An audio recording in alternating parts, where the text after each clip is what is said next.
dipusingkan dengan kalimat-kalimat yang bertele-tele atau berputar-putar di tulisan kita. Kemudian ada jenis-jenis karya tulis ilmiah, ada artikel, ada makalah, ada skripsi, kertas kerja, paper, tesis, dan disertasi. Nah, kalau yang skripsi, tesis, dan disertasi mungkin ini ya, udah sering dengar, terutama yang deskripsi. Apa bedanya? Ya, yang pertama kalau yang skripsi, itu untuk jenjang S1, tesis untuk jenjang S2, disertasi untuk jenjang S3. Terus ada juga perbedaannya dari segi bukan penulisan, tulisan yang dimuat di dalam karya tulis ilmiahnya itu. Kalau skripsi itu memuat tentang pendapat penulis tapi disertai dengan teori yang mendukung. Nah, sedangkan kalau tesis itu lebih mendalam lagi. Jadi si peneliti itu atau si penulis itu dia bisa dia bisa menuliskan pendapatnya itu tergantung dari hasil penelitian yang telah dilakukan individu itu. Nah, kalau disertasi, dia mengemukakan analisis yang dapat dibuktikan oleh penulis berdasarkan data dan fakta yang sahih atau valid dengan analisis yang teruji. Kemudian baru kita masuk ke PTK itu sendiri. PTK itu adalah suatu bentuk penelitian reflektif dan kolektif yang dilakukan oleh peneliti atau guru dalam situasi sosial untuk meningkatkan penalaran praktik dan sosial. Nah, apa sih perbedaan? Jadi, mungkin di skripsinya pernah melakukan PTK, pernah juga melakukan penelitian formal. Jujur skripsi saya sangka awalnya itu adalah PTK, tapi ternyata skripsi saya hanya penelitian formal setelah saya belajar ini. Dilihat ada beberapa aspek dari segi pelaku, sampel, instrumen, statistik, hipotesis, teori, dan fungsi. Kalau penelitian formal sendiri itu dilakukan oleh orang lain. Kalau PTK jelas harus guru yang bersangkutan. Kemudian sampel untuk penelitian formal itu harus representatif. Kalau PTK tidak harus representatif. Kemudian instrumennya itu harus valid dan reliable. Kalau PTK tidak harus valid dan reliable. Kalau penelitian formal, dia analisisnya pakai statistik yang baik, sedangkan PTK tidak harus, tapi boleh juga. Kemudian yang penelitian formal itu hipotesisnya harus jelas, sedangkan kalau PTK itu boleh ada, boleh tidak. Kalau teori, penelitian formal itu dia berlandaskan teori yang sudah ada, kalau PTK tidak berpengaruh, jadi yang penting bisa memecahkan masalah yang ada di kelas itu. Kalau fungsinya penelitian formal, dia menguji teori, misalkan teori discover learning itu bisa meningkatkan apa. Nah, itu kita hanya menguji itu untuk penelitian formal. Tapi kalau PTK itu fungsinya untuk memperbaiki praktik pembelajaran secara langsung. Untuk tujuan PTK sendiri itu yang pertama meningkatkan kemampuan guru dalam melaksanakan praktek penelitian dan menulis suatu karya ilmiah. Ya, kemudian mengembangkan profesionalisme guru sebagai pendidik, sebagai pelatih, sebagai peneliti di dunia pendidikan. Kemudian meningkatkan kualitas hasil belajar mengajar di tempat tugas mengajarnya atau di satuan pendidikannya. Kemudian karakteristik PTK. Jadi ada beberapa karakter dari penelitian tindakan kelas. Yang pertama itu meningkatkan kualitas proses dan hasil belajar. Karena PTK ini bertujuan untuk meningkatkan kualitas pembelajaran, maka artinya PTK sendiri punya karakteristik yaitu harus meningkatkan kualitas proses dan hasil belajar. Kemudian masalah yang dikaji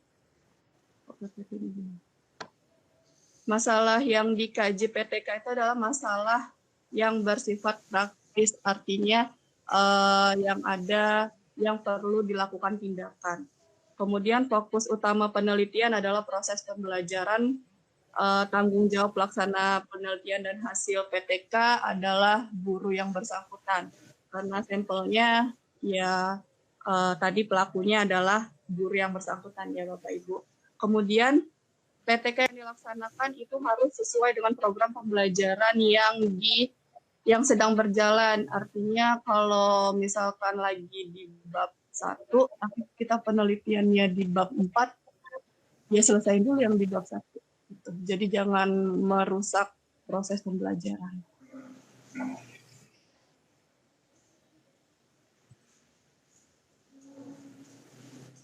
Kemudian ada manfaat penelitian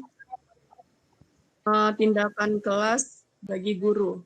Yang pertama, dapat meningkatkan kualitas pembelajaran yang menjadi tanggung jawabnya.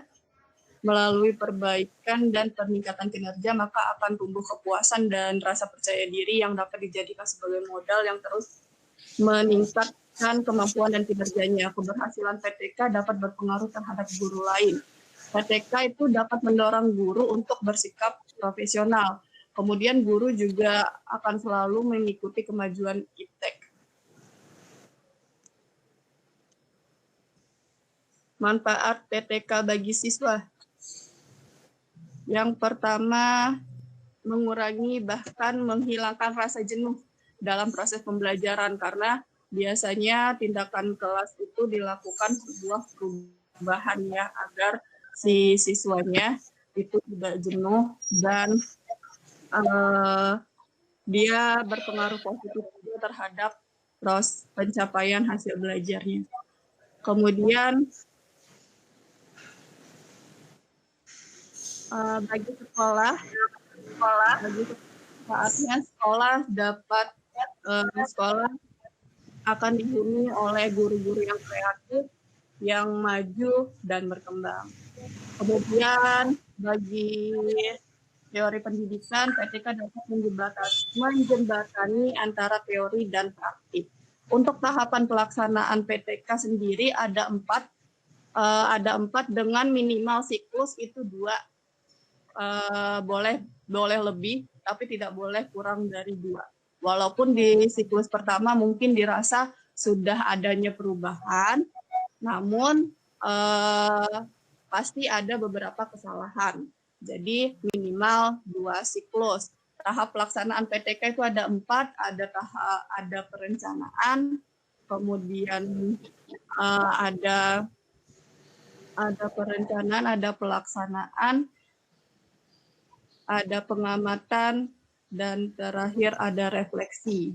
Nah, ini akan dijelaskan oleh Ibu Ferti beserta dengan struktur dari penulisan dari PTK itu sendiri.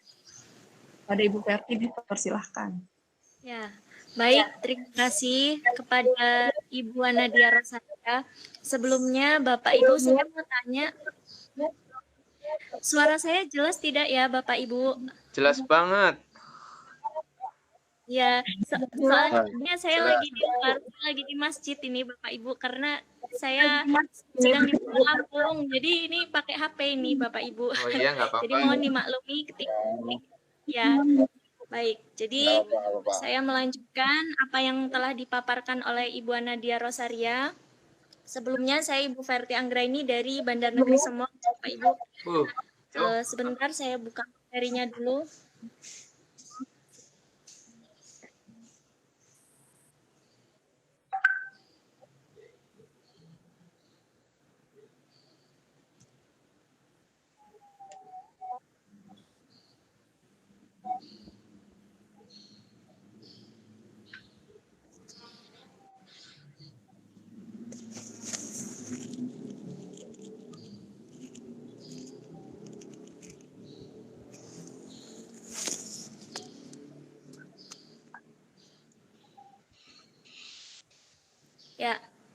Baik.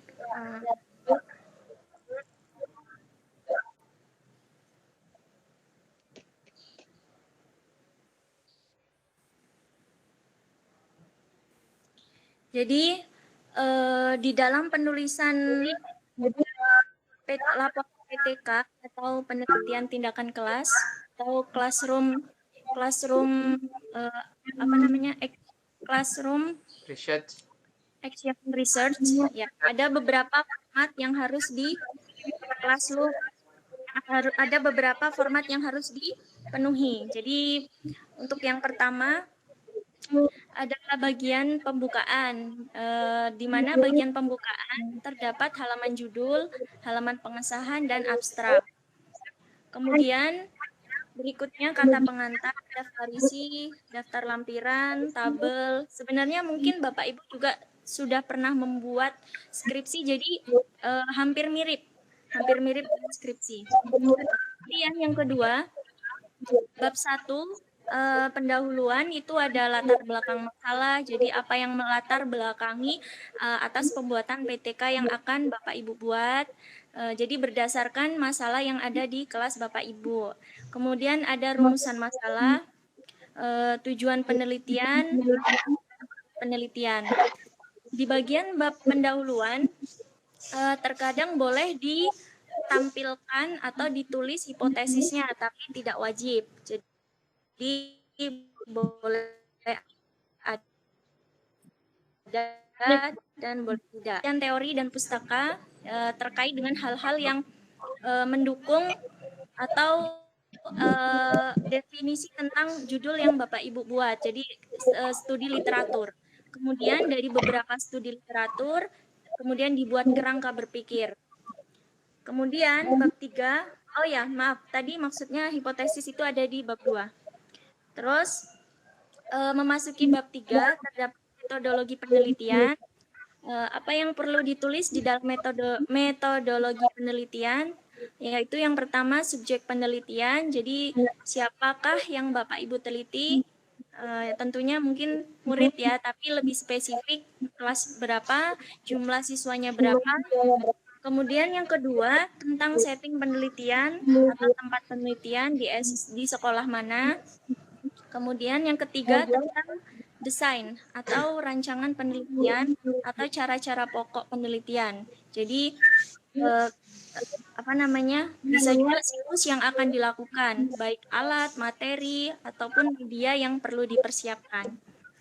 Lalu yang keempat, bisa juga ditulis jenis instrumen dan cara penggunaannya. Boleh angket, boleh observasi, boleh studi dokumen, dan lain-lain. Lalu ada pelaksanaan tindakan, yaitu tindakan yang dilakukan bersifat rasional, artinya berbasis pada akar penyebab masalah, dan fleksibel. Jadi artinya tidak ambisius ya, jadi terserah Bapak Ibu nantinya. Kemudian ada cara pengamatan, dan terakhir analisis data dan refleksi. Memasuki bab 4, terdapat hasil penelitian dan pembahasan. Nah, jadi di situ nanti dituliskan deskripsi setting penelitian, lalu hasilnya apa, kemudian diuraikan, dibahas. Yang bab 5 terdapat kesimpulan dan saran, lalu yang terakhir bagian penunjang, terus ada daftar pustaka, dan mungkin bisa ditampilkan lampirannya.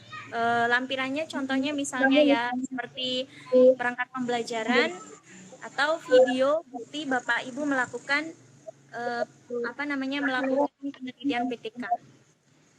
Demikian mungkin yang dapat saya paparkan tentang format dari PTK.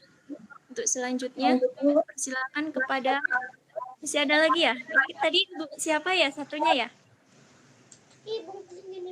Bu Heni. Iya, Ibu Heni. Oh iya, tadi kebetulan Ibu Heni izin Bapak, jadi ini juga udah selesai saya jelaskan. Memang kami kemarin di kelas pengembangan PTK hanya ditugaskan untuk membuat sampai ke proposal saja, jadi tidak sampai ke penelitian langsung. Jadi hanya cukup sampai bab 3. sampai metodologi penelitian. Jadi demikian yang mungkin bisa saya paparkan, dan lebihnya saya mohon maaf. Saya akhiri. Wassalamualaikum warahmatullahi wabarakatuh. Waalaikumsalam. Waalaikumsalam warahmatullahi wabarakatuh. Oke, terima kasih pada Bu Anadia dan Bu Ferdi. Ada yang bertanyakan Bapak Ibu sekalian?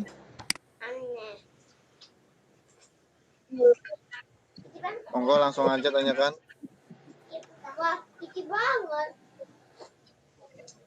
Siklusnya berapa ini, Bu? Siklusnya minimal 2, Pak. 2 ya. Dan harus meningkat ya. Kenapa, Pak? Ya harus meningkat ya.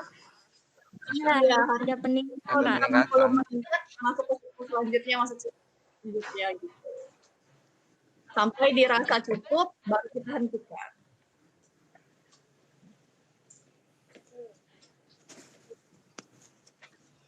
Bisa lihat contohnya, Bu, yang udah dibuat, Bu? Bisa, Pak? Sampai proposal tapi. Iya, sampai proposal. Enggak apa-apa. Nah.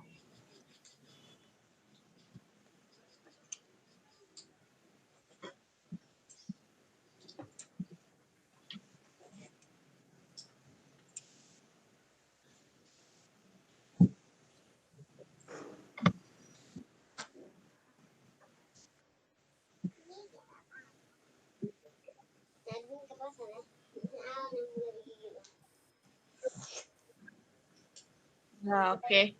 Ini proposal saya buat yaitu tentang peningkatan penguasaan konsep dan materi benda mati dan makhluk hidup dengan menggunakan metode pembelajaran transformal. Jadi untuk mendapatkan judul ini ada beberapa tahap yang bisa digunakan. Ini kami dapatkan di pelatihan, yaitu yang pertama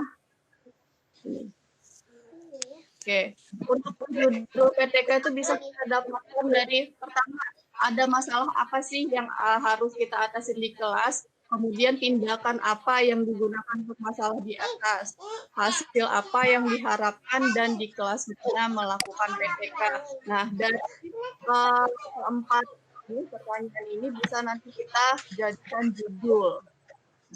judul untuk kita buat PTK-nya. Ini covernya, kemudian ini pendahuluannya. Di sini, kenapa saya di sini permasalahan di kelas saya itu siswa-siswa saya itu kalau belajar IPA itu tegang, kayaknya berpikir keras terus gitu. Lihat aja jadinya nggak enak, nggak nyaman gitu bagi mereka. Makanya saya menggunakan metode dari cooperative learning tipe Teams Game Tournament. Jadi pembelajarannya dengan menggunakan games gitu agar pembelajarannya menarik, menyenangkan, dan tidak kaku. Sehingga nanti diharapkan penguasaan konsep siswa-siswa saya itu akan meningkat. Lihat rumusan masalahnya, Bu. Kemudian ada rumusan masalah, tujuan penelitiannya, manfaat penelitiannya untuk peserta didik, guru, sekolah. Kemudian di tinjauan pustaka ini berisi teori-teori yang mendukung atau yang landasan dari yang ini tadi, dari yang kata kunci dari judul kita. Kemudian di bab 2 ini juga ada kerangka berpikirnya dan hipotesis. Nah, hipotesis ini yang sudah saya jelaskan tadi, boleh ada, boleh enggak untuk yang PTK. Tapi kalau yang penelitian formal kan harus ada ya. Nah, ini kemudian yang di metodologi penelitian, ada subjek penelitiannya, waktu penelitian dari tempat, dan waktunya. Nah, kalau misalkan baru proposal itu ada jadwalnya. Jadi jadwalnya baru perkiraan juga, dan dia kan tadi nggak boleh ini ya, nggak boleh mengganggu program proses pembelajarannya. Jadi misalkan di proposal saya kan tentang materi artikel penyusun benda mati dan makhluk hidup, nanti diperkirakan itu di semester kedua, jadi dikira-kira gitu ininya jadwal penelitian. Kemudian ada metode penelitiannya ada dua siklus dengan 4 tahapan yang tadi. Kemudian instrumen penelitiannya saya menggunakan tes, observasi, angket, wawancara, dan dokumen. Untuk teknik analisis datanya saya mengacu pada model analisis Mills dan Huberman dalam buku yang saya ambil HB Sutopo. Dia ada 3 komponen, yaitu revisi data, penyajian data, dan penarikan kesimpulan. Kemudian prosedur penelitian, ada siklus 1 di tahap perencanaan. Tahap perencanaan ini masih mengobservasi ya, kemudian tahap pelaksanaan tindakan. Nah, di tahap pelaksanaan tindakan ini nanti akan diterapkan tahapan dari Teams Games Turnamen. Kemudian tahap observasi. Nah, tahap observasi ini kan berkesinambungan dengan yang kedua.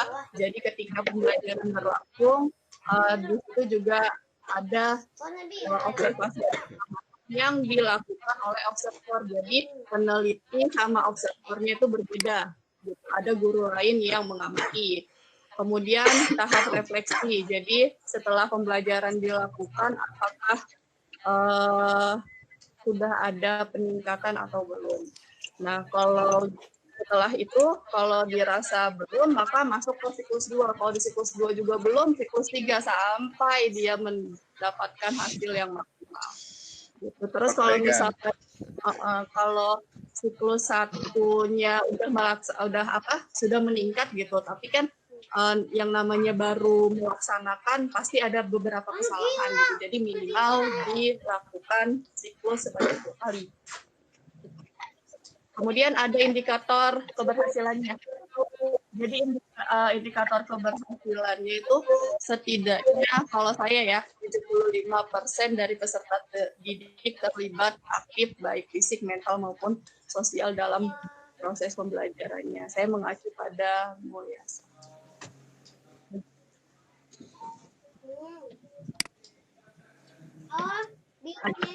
sendalnya vanila.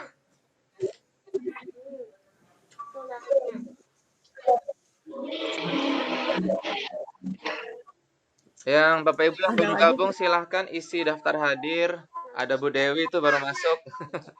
Bu Dewi di chat grup MGMP dari tadi nggak bisa masuk katanya. Ini udah bisa masuk ini Bu Dewi. Bu Dia juga jangan lupa isi daftar hadir. Tadi Bu Ciana sempat live ini. Udah ngisi daftar hadir belum ya? Cek dulu, Pak. Iya, belum saya cek ininya, drive saya sih. Ya, cek. Bapak Ibu yang mau tanyakan lagi ke Ibu Nadia maupun Bu Verti?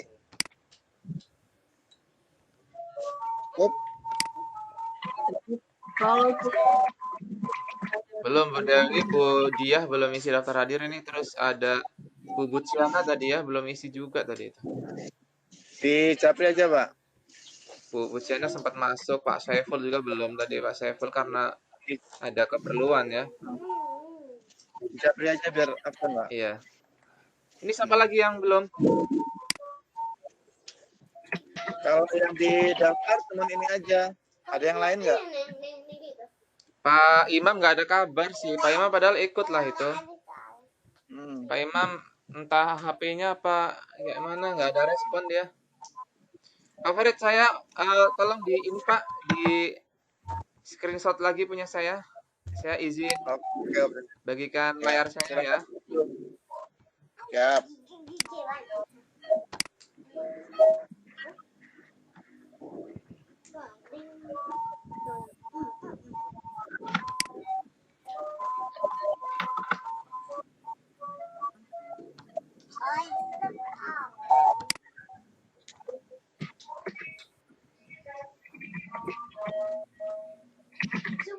Bentar Pak, nunggu tampil ini dulu. Nah Pak, silakan Pak, minta tolong di screenshot karena ini saya masih merekam. Siap, siap. Sudah Pak? Dah, Nah terus lihat di HP. nah, ini Pak, Pakai hitungan nggak? Saya tadi pakai hitungan Pak, 1, 2, 3. ini sudah Pak.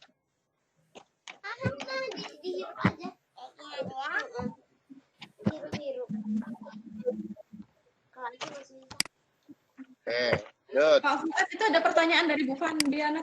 Bukan pertanyaan, request. Kalau ada surat keterangan itu loh, izin dari Kemsek itu. Surat keterangannya kayak mana ya?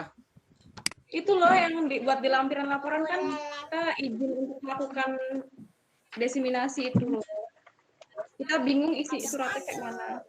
Paling nanti ya saya coba download lah, saya sama Pak Farid coba searching di Google. Apa? Halo?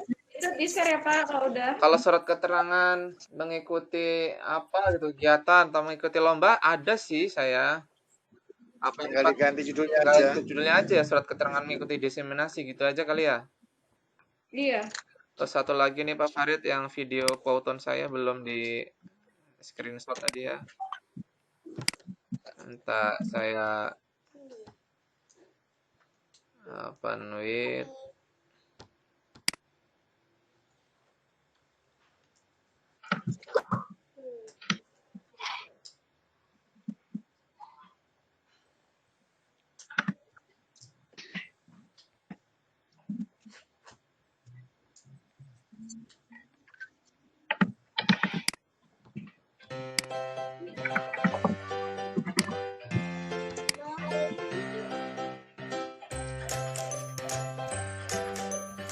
pada kesempatan kali ini kita akan belajar tentang kalor.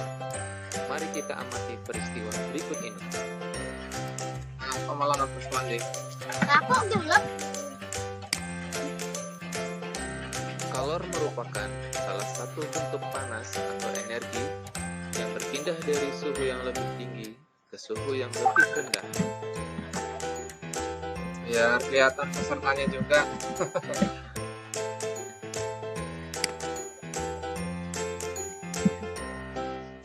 Kalor jenis adalah Sudah di-screenshot, Pak? kalor yang dibutuhkan untuk Sudah, lihat di HP. 1 gram zat. Ada pesertanya juga di kanan ini. Ada. Ya. Lihat ya, kelihatan tuh. Nah, saya lihat di kapasitas kalor adalah jumlah kalor yang diserap oleh benda bermassa tertentu untuk menaikkan suhu sebesar Sama dari 1 data derajat itu Celcius. banyak tuh. Oh ya, siap. Terima kasih banyak Pak untuk kalor laten adalah kalor yang Barang bukti. digunakan oleh zat untuk mengubah Punya kode belum ya? pada suatu temperatur atau titik transisinya.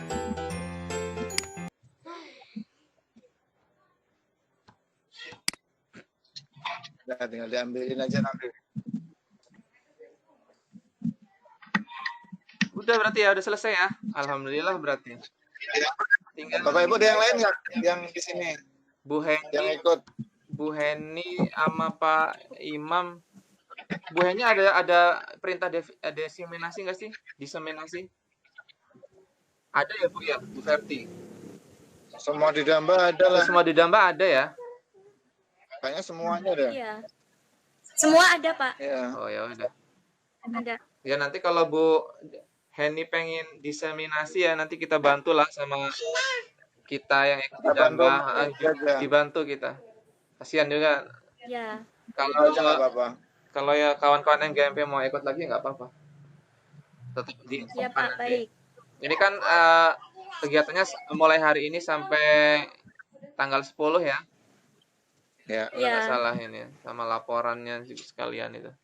Kalau tempat saya sih progresnya udah 100% sih. Nggak tahu punya Bapak Ibu udah 100% belum progresnya? Tugas. Banyak kemana tugasnya udah tutup, tinggal laporan aja. Iya, punya saya juga udah tutup. Tapi kan saya lihat progres di Dambanya udah 100% sih.